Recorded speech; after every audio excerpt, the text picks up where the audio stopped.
This video is part 12, rendering and lighting in Arnold. Okay, in the last video, we created a color, a bump, and a specular map, and we put it on a blend material.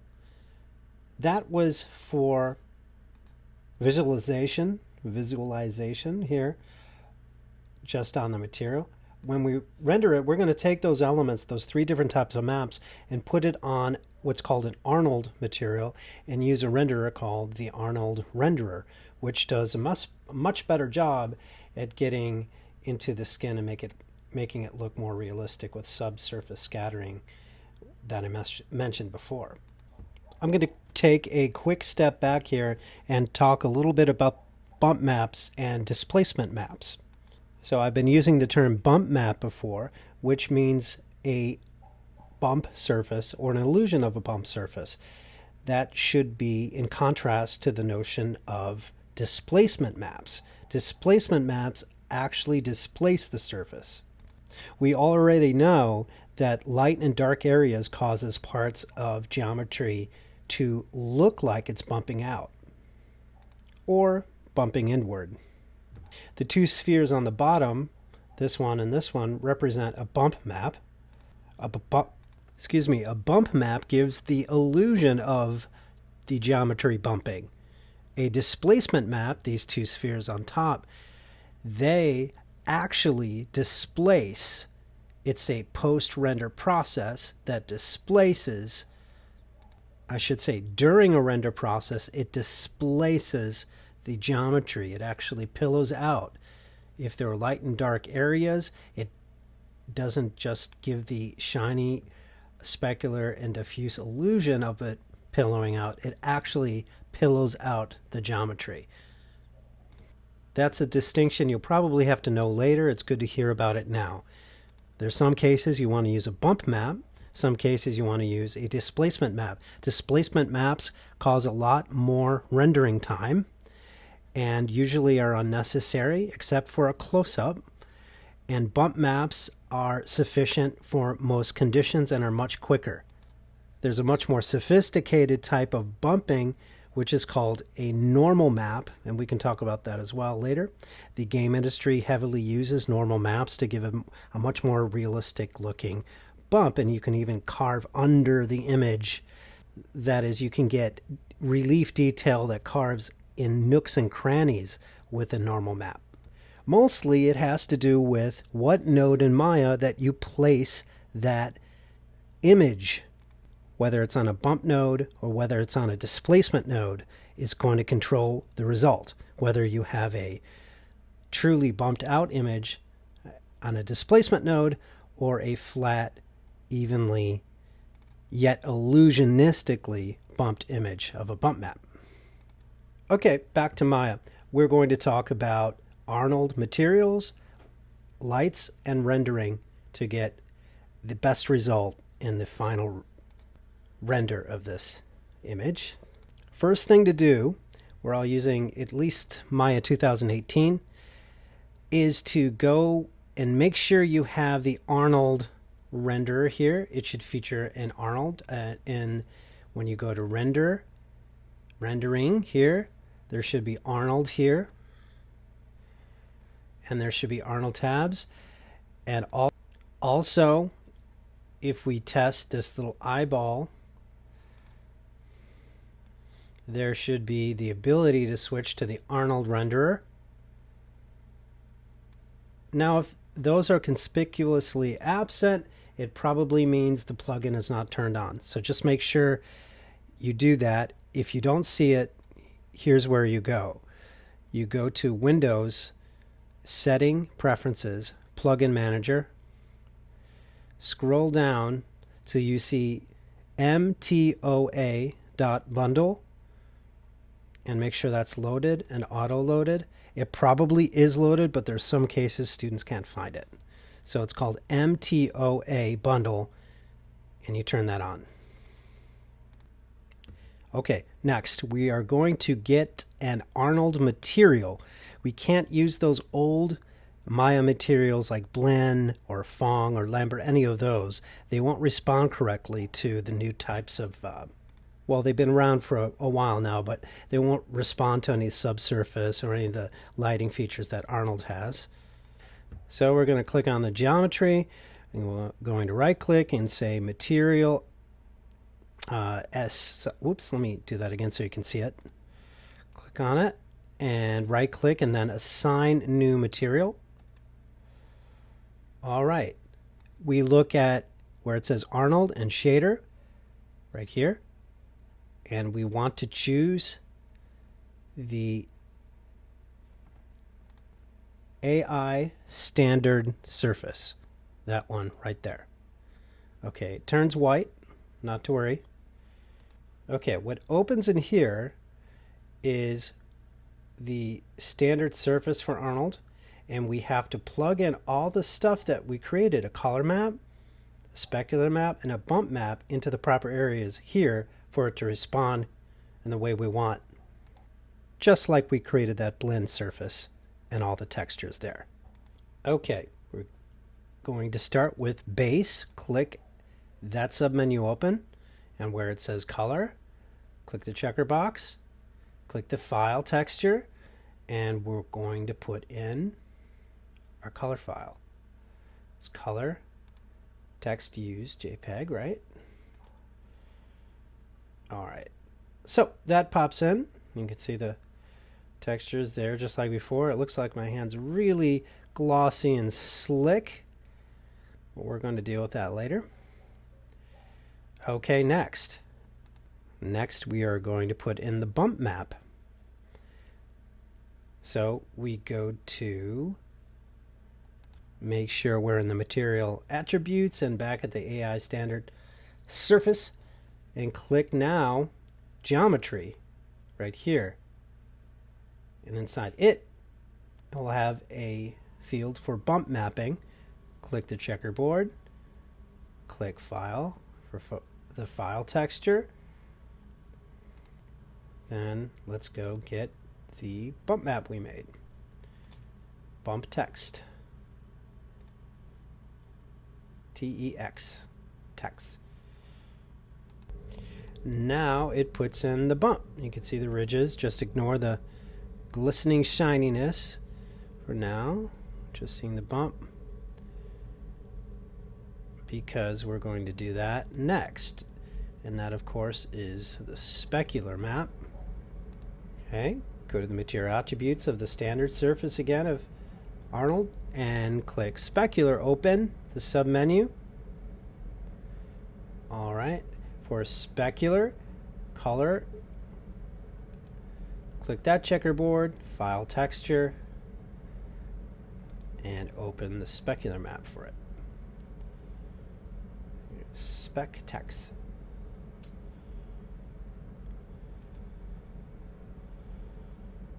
Okay, so you can see now the shininess is still there, the glisteniness, but it's really shiny on the nails, and it's still pretty shiny on other parts of the skin.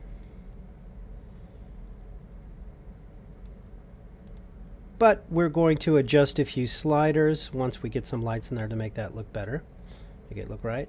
Okay, so we have our new material, our Arnold material, and we have all the three textures plugged in the proper places, and now we're going to go for some lighting. Okay, I would like you to create 3 lights for this hand so far. 2 area lights in the front and 1 point light in the back. I'm just going to pose it like this. When I say front and back, my first angle is going to be like this of the hand. So I'm going to have, looking at this top view, I'm going to have an area light here, an area light here, and a point light here, all shining toward the hand. And I'll show you what those are. So I can click the space bar, create lights, area light, and this right here, this little box here is called an area light. Now we really don't see its effect until we hit 7 on our keyboard, and it's all dark because it's kind of far away. But here I'm moving it a bit closer to the hand. And if we hit T, as in Tom, we can point this look at, this part to angle right where we need it. And like I said before, we're looking at top view, and we're going to angle this light about here. Whoops. I'm going to position the right area light about here, about this close. Okay. Now I'm going to give this light a little bit of color. It's white right now. I'm going to give it a touch of blue, just like that. Then I'm going to duplicate this light, this area light, by hitting Command D. It duplicates the light, and I'll move this one to this side. I can hit T to angle this light at the hand like such. All right, let's look at that placement again on the top view. Turning off the grid so you can see it a little better from the top view. This is how I'm angling, kind of 45 degrees, 45 degrees, and I'm going to put one more light here in the back, which will be point light. But first, this light was blue, right? I'm going to color this light warm. So we're doing the cool warm combination here. I'm going to give it a little bit of a oranginess. See how it's kind of affecting the look of it. Okay. I wouldn't make the colors too saturated. It's sort of a powder blue and a soft faded orange. You can give variations of these colors if you choose. Okay, one more light. I will create a point light for the back.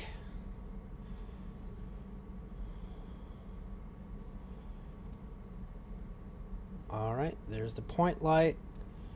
A little bit hard to see, so I'm going to look in the top view. So here we go. In the top view, I'm ranging the point light about right here. So I'm making essentially a triangle out of these lights. So I have each side hitting some sort of light. Okay, looking at the perspective view. This light I can keep the color purely white, but I want to position it right near those fingers like this. Okay. Okay, let's position the hand something like this, squarely fitting the space vertically. The light's positioned as such. And now we're going to go to this icon with the little eyeball right up here. That is the render view. And this is an old render right here, but we're going to take a look at what we have. A couple things to start with. We are going to change the renderer to Arnold. That's why we had to get the plugin, make sure everything's showing up in Arnold. We're going to use the Arnold renderer, and we're going to click this button right here to see what we have right away. Now, likely it's going to be dark. It may not come up at all. You may see absolutely nothing and be sort of confused why you don't have any image at all. And that's because Arnold uses lights in a different way. We have to turn up certain values of these lights. So let's do that. So if I select this light, and there's a tab here, the attributes in the editor for this light, clicking the submenu Arnold, I have a tab that says exposure. That's at 0. That exposure needs to be much higher. I'm going to set it at 10. And then do another render.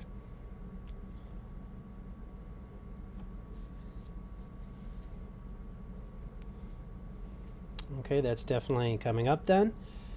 Let's keep this open so you can see changes. And let's click the other area light and put its exposure at 10. And click that corner button to re-render it. See what we have. Now I think both lights are a tad too bright. So we're going to turn them down. I would say 5 on this one. And maybe we can add a little more saturation and a little more darker value. And on this one, we will turn that down just a touch too. Let's turn that to 8 and do another render. Okay, that's the result. You might have to fiddle a little bit. Yours will be slightly different. I'm going to find a spot for it that looks nice. Now, if we click this icon here that says IPR, that's an interactive renderer. If we click it, it's going to render the hand again. But what's neat about it is if we select an area and it turns red, that box turns red, whatever we change is going to be rendered inside that box. Let me show what you mean. So if I increase the exposure of this light, it's on 5. What if I put it on 8? It's just going to increase the render inside that box. And if I want to just check one area, I can, and it doesn't have to do the whole thing. It doesn't have to re-render the whole thing. So I can do anything but change saturation to it. I can choose another light, change it, make it lighter or darker, and see what effect it might have on it. Okay, again, that's an interactive render here, and you have to render it all with that first, and then select box by box. Okay, I'm settling on that as a balance of warm and cool lighting structure, and the intensity in exposure, again in the Arnold tab of the light. Rendering, of course, with Arnold. Now, also what I'm going to do is, remember that point light and back? I'm going to its exposure and put in a higher value. I'm going to start maybe on 10 and give that a render. And I'm looking for a very bright backlight to give this some drama and show off some subsurface scattering kind of stuff a bit later. Okay, that's 10. It's getting there. Maybe I'll put that up to 15. See what that looks like. This is an exposure tab of Arnold on the point light. One more render. Okay, that setting is at 15. It's a little more the effect I was looking for. There's a little bit of a different angle on it. Also, remember I said I'm going to tweak a little bit the specular. It still looks like it's glistening. I'm choosing the sub-menu in specular on the standard surface, and I'm playing with this value roughness, where it was set high. I can put that down and see how it affects something like the nail.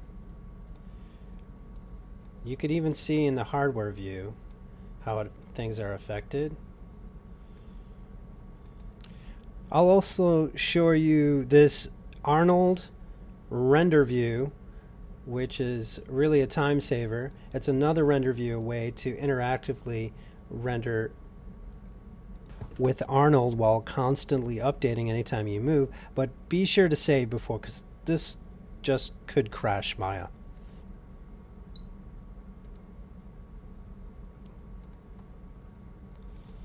Again, we went to Arnold and Arnold render view to get this alternate render window. Okay. Then do make sure you're choosing the correct camera. Right here where it says perspective shape. Now watch, if we just turn the hand, if it doesn't crash, it will keep updating that render view. It's lagging quite a bit, but it's pretty useful to see all the maps orchestrated and interacting together, whether you want to adjust the specular, when you want to adjust the roughness, or any of the other maps.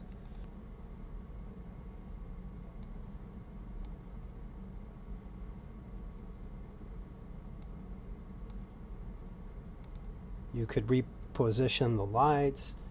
Anything would be completely updated as you're moving.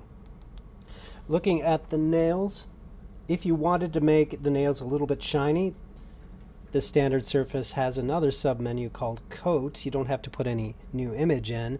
You could just open that submenu Coat and put up the weight. You see it gives this glossy extra coat to things. Of course, that looks kind of weird, like you dipped your hand in oil or something. But then you could increase the roughness, if that's what you wanted, to add a little bit more appeal to that surface, that it's a little satiny, more like a skin kind of feeling.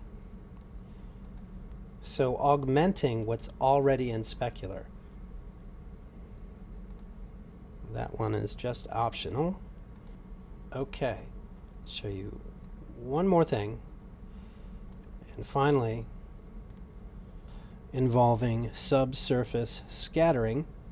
That concept we mentioned before that emulated light behind the object and entering and scattering inside the surface of the tissue, like such. So for that, we are going to open the submenu here in the standard surface material called Subsurface, twirl it open, and then we have Weight and Subsurface Color Radius. Now this is very, very sensitive. So if we put it up just a little bit, it turns almost white immediately. So we're going to turn it down. I recommend to start with 0.005, and we can go up and work with lights to try to get the right effect. And put it down even lower to 0.001, and I'm going to change that subsurface color to something like yellowish orange. Then I'm going to change the radius color from white to kind of a flame orange red, like that. And maybe go darker. Let's see if I can go start with that red and then make it a burnt red, more like that. Now, if I inch that weight up in subsurface a little bit higher, you can see what's going on. Let me zoom in a little bit to the tips of the fingers. This kind of effect, I put the weight now on 0.108, and I adjusted the scale here to 0.5, and this is sort of the result that I get. You just need to experiment and move these about to see how you can get a little bit of scatter. This, of course, is the effect of subsurface scatter, getting closer to that type of phenomenon. Okay, this is what it looks like pulled farther away. I also turned on shadows for these three lights. That is an extra thing to give a little bit more self-shadowing kind of stuff that would happen here with fingers falling over, creating shadows on itself. So that would be just selecting the light and clicking on the shadow submenu and clicking use depth map shadows. So shadows come from the light source, and they're normally turned off because they can be very time consuming and render and can crash. So you might test just one light first, turn on the shadows and see how it performs, and if it can't do it, don't use shadows at all. Just render them without shadows and it'll be fine. But I'm using them. I'm just clicking use depth map shadows, and for the three lights, these are the two area lights, and for the point light, I'm clicking that on in the Shadows tab, Depth Map Shadows. There's other shadow alternatives You can use ray trace shadows, which calculate even slower but are more accurate. They can do shadows through transmission surfaces and interact well with materials. We don't really have, well, we have a subsurface material, but that would need testing too. So it's just a small introduction to the types of shadows. You can use ray trace, you can use depth map, and adjust those. There's plenty of intricate adjustments of any type of shadow if you want to put it on there.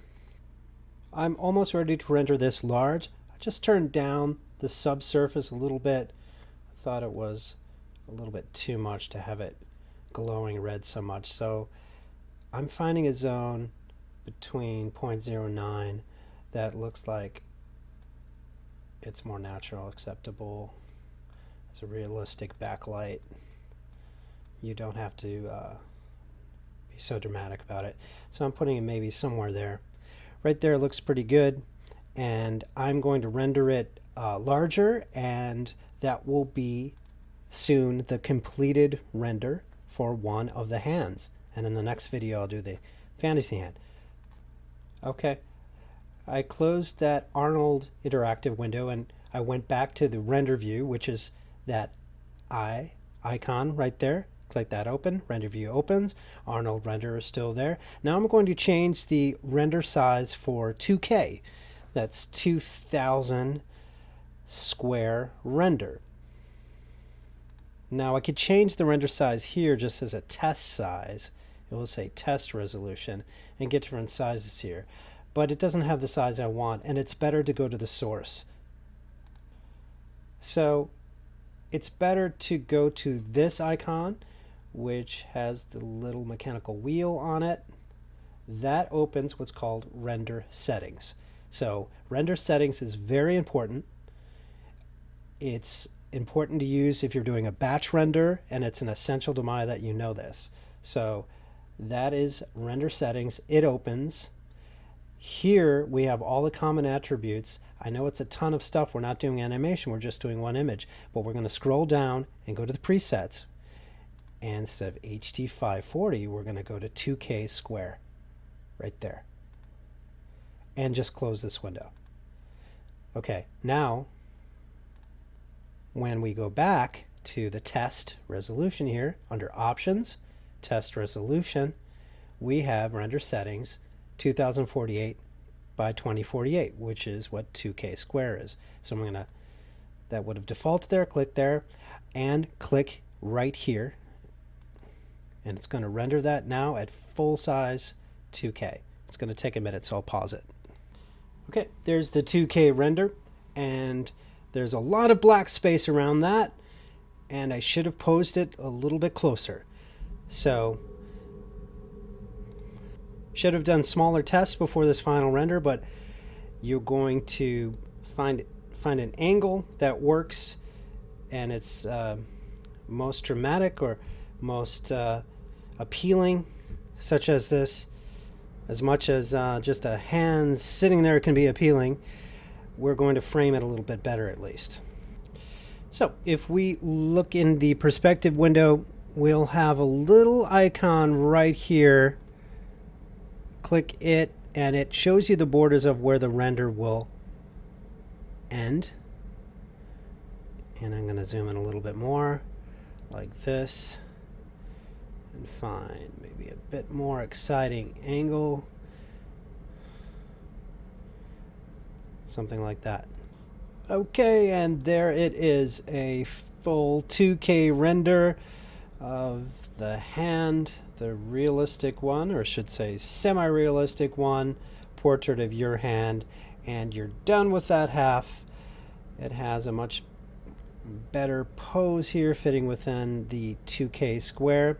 I would say you're done with that part. So just right click over the image in the render view and say save image, and save that. I would create a folder first on your desktop named Final Hand Renders, and you could save that image in there, one of two. And the next one will be the fantasy hand. I'm going to name this real hand, and the image format I'm going to choose will be JPEG. Real hand, JPEG, save. If we take a look at that image that you saved, and I click it open, it's a little bit big here. Okay, it looks much darker, actually, than the render views version of it. Oops.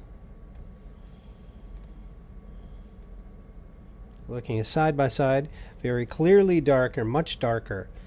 Why is that?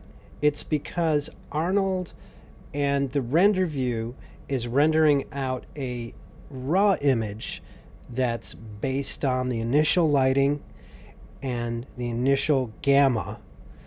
All we have to do to fix the image is bring it into Photoshop and put the gamma to 2.2. Then we'll get an image that looks like this.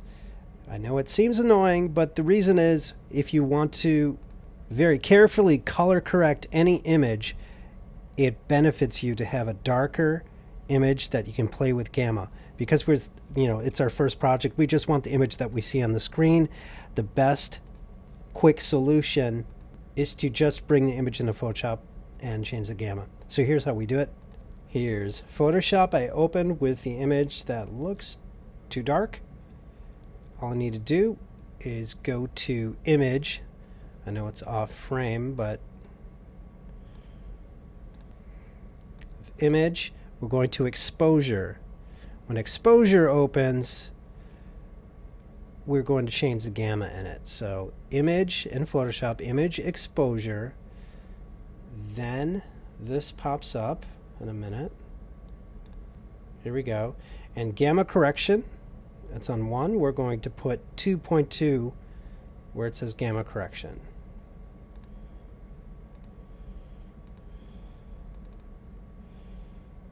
Sorry, it freezes if I try to do this and record it at the same time. Or it does that stuff. 2.2. There it is. And click OK. And now that's exactly the same image as we had.